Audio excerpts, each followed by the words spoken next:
Good morning. This is Donovan Walker again, planning operations for Great Basin Team 5. Today's Wednesday, September 11th, and this is your morning operational briefing for the Middle Fork Complex. I'd like to start, we'll just go around the horn with the northern portion of our complex, Bulldog Fire, and our what we call our Division Delta out here. This line, again, being the Middle Fork Road.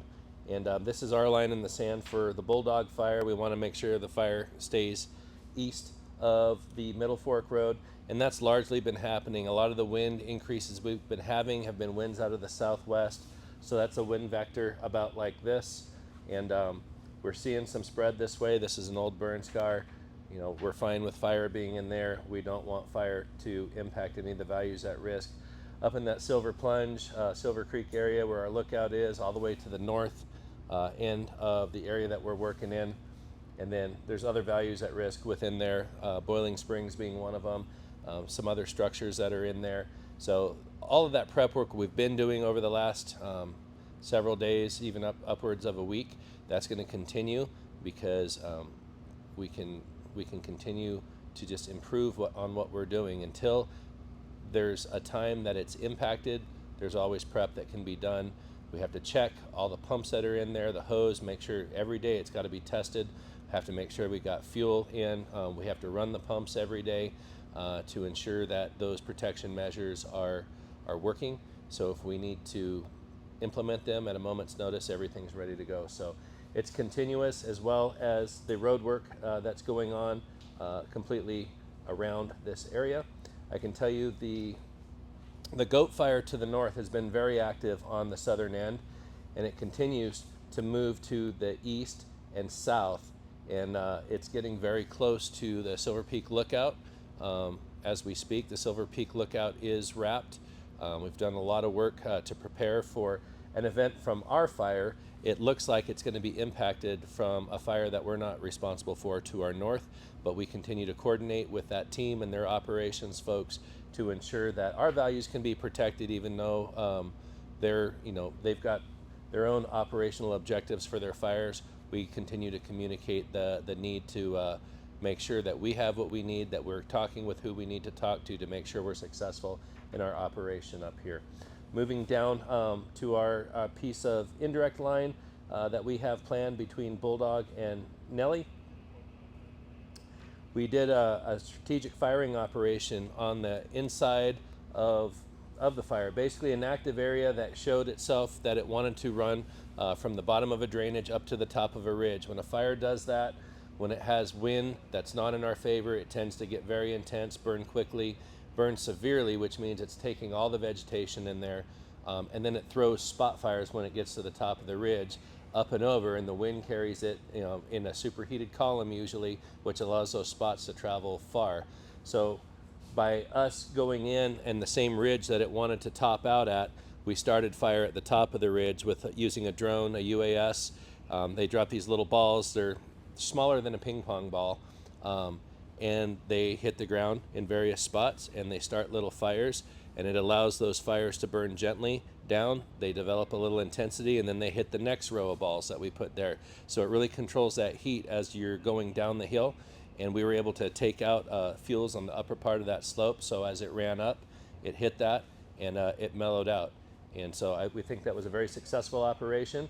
I don't think there's a need for us to continue that today. We have rain in the forecast today, big thunderstorms, and a lot of reasons. Really, a lot of our firefighters may actually be pulling off the line today because there are severe thunderstorms that are predicted, half-inch hail, 60-mile-an-hour downdrafts coming with these storms, and that's we don't want to be out on the ridges and on the roads when that hits. So we're going to get work done while we can. When we are within about an hour and a half or so of being impacted by the storms, we'll be pulling people off, and we'll wait for conditions to improve to re-engage.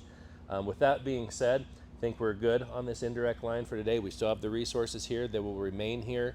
On the other side of the weather event, we'll reassess what re-engagement looks like, make sure the roads are good, make sure we don't have slides to clean up in the burn areas, because we have to have access.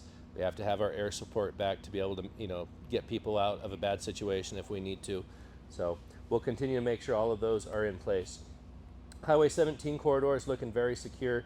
The last thing we want to do is this going into a patrol status now, and what that means is we're not going to have people actively walking fire edge and checking. We're done with that. We're comfortable and confident with what's in there.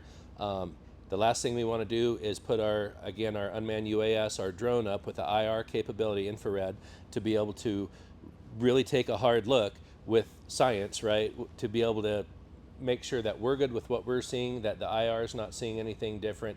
At that point, the black line that's along the bottom of what we call completed line will be continuing, and we'll be gaining some completion percentage on this fire. Division Oscar, which is the east side of the Nellie fire, again, it had some wind on it yesterday. It's not really poking into the Pioneer fire very far, and we continue to have that in a confined status. And yeah, a lot of mop up continuing around Deadwood. A small area in the southwest. We've talked about this a few days ago. The crews had completed their mop up on that southwest. We do have the containment line in there. We did have some smoke pop up further interior. No threat to the containment line. It was a little pocket, and like I said, a lot of the areas that are burned in there are not burned completely up to the containment line. It's a lot of spots, some bigger areas of fire on the ground with a lot of unburned fuel between them. And it's very labor intensive to go back and forth through there to make sure every little fire edge of every little spot fire is good and mopped up.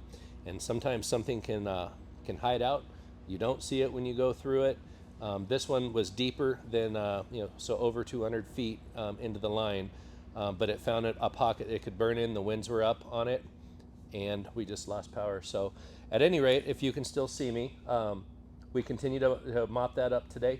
We expect the rain to not adversely affect our operation in there, and we'll continue mop up operations. And then road prep, moving to the north to Deadwood Outfitters. We're continuing that road on the Triple Nickel, just moving north and continuing the road prep, making sure that we have a place, if this wants to continue north on the Nellie, that we have a place that we can ensure that that fire stays east of.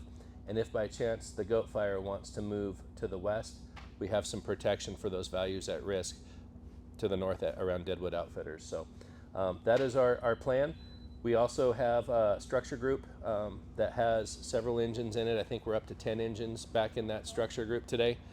And we'll continue to keep that staffed out because we use that same group for initial attack and our initial attack responsibilities within the temporary flight restriction area. Basically, the area around the fire that we can fly aircraft in, we have initial attack responsibility for any new strikes, lightning strikes, those kinds of things. So we'll continue to have a posture of readiness for that. This concludes your briefing for Wednesday. Thank you.